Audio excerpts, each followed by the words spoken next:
We're going to keep the show rolling. Are you ready for that? Yay! Out here doing a short set. I want you to make him feel warm, make him feel welcome. Welcome to the stage, Rod Woodward. Thank you very much. How are you doing? It's great to be here. I've got to be honest, I'm not used to this. This is exceptional for me. I live in a little village in South Wales, a little place called Machen. Oh, yeah, you know, a very incestuous, inbred little village, I tell you what. Oh, I took a girl out from the village once, right? She took me home to meet her parents, and they were mine. Fucking hell, that was a night and a half shot as well.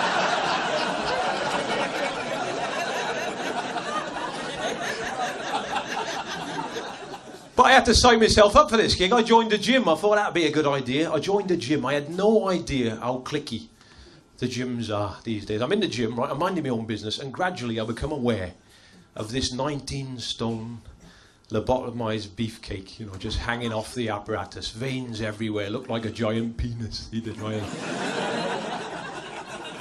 And he turned out to be a member, actually. And he came up to me, and he looked me right in the face. He went, hey. He said, I can bench press 200 kilos. What can you do? I said, well, I don't like to boast, really, but I can read.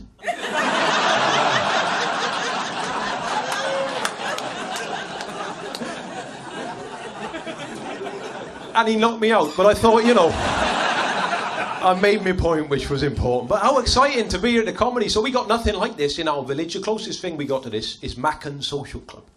Right. We have acts on in there. We had a clairvoyance night the other day. You never see nothing like it. He came out on stage. Edward Johns, that was his name. The medium, who's above average.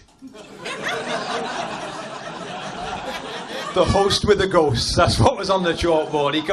He said, can we turn the jukebox down, he said. Because all I can hear is Phil Collins, and he's not even dead yet. But he said, I got a message coming through, he said, from the spirit world. He said, I can feel it coming now, he said. I can feel it coming in the air tonight. Turn the bastard down, he said. He said, no, seriously, he said, I got a message, he said. I got a message for somebody on this side of the room whose name begins with R. I swear to God, the woman next to me, she said, it's R. Tony, definitely. It's gotta be, she said. He loved Genesis as well. It had to be him, didn't it? You can't believe the stuff you hear in our village, I've got to be honest. I know you hear funny stuff everywhere these days up here. My ears are always open, you know. The stuff you hear these days. Cup of tea? Cup of tea? Cup of tea. Only if you're making one. How else are you going to have one, dickhead? You know, sometimes you can't even get a straight answer, can you? Cup of tea? Oh. I wouldn't say no. Well, say yes then, innit? You know, my wife is doing this. We left the house today. I said, did you put the alarm on? She said, oh, I want to say yes. I said, well, say yes then. Because then I won't have to go back and check, you know. Even the hotel, I tried to book a hotel room tonight. I said, have you got a room? She said, we're very busy. She said, it's Thursday night, we're very busy. She said, but let me have a look on the system, and I'll see if I can't find you a room. I said, well, why don't you have a look to see if you can find me a room? Because that would save us both a lot of pissing about, to be fair, you know, I mean. We found a room eventually, you'll be pleased to know. I mean, thankfully, because otherwise I would have been stopping at my mate's house, and I hate that. You always got to lie when people ask you how you slept. How do you even answer that question? How did you sleep? Well, I usually find if I put myself into a horizontal position and think of nothing in particular, I drift off eventually, you know. I mean, it sometimes helps if I crack one off just beforehand, but that's optional. You don't have to do that. I mean, the pace of life in London is frightening now. It took me by surprise. Nobody asks you for the time anymore. They don't trust you with the time. It's got to be the right time. That's all people want, isn't it? The right time. Someone come up to me, Piccadilly Circus, have you got the right time? I said, oh, not the right time, no. I said, I got the crazy time, if that's any good to you. Just let me get the balls in Mickey's ears here. Time for my medicine. Woo, there we are. And, how often do you hear these things? Every day of the week, probably, innit? You're going on holiday. That's a belter, innit? You're going on holiday. Oh, yes. Anywhere nice? No.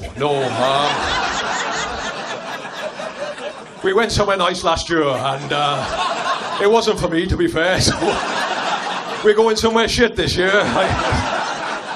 Euro Disney. Don't go to Euro Disney. I went to Euro Disney. That's the biggest oxymoron on the planet, isn't it? It's the happiest place on earth in France. No. It's not what the French do well. The French are good show people when it comes to cuisine, gastronomic affairs. That's the French. I mean, Christ, only the French could have thought about eating frogs' legs and snails when everybody else was out trying to catch difficult shit. Like chicken and fish, poultry, game. The French went bollocks to that. I will eat this little twat by here. There we are. There we are, my friend. I will call you l'escargot, which is French for bogey with crash helmet on it. I mean, in fairness to the French, I wasn't in a good mood anyway, because I'd flown from Bristol Airport. Never go from there. They got a good cop, bad cop setup at airport security at the metal detectors. I had the bad one.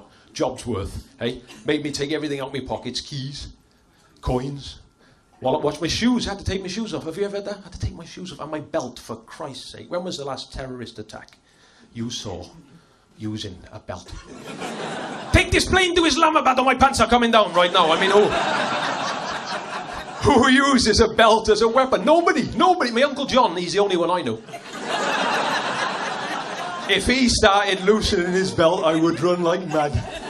Because I knew what that meant, you know. He was about to shag me. But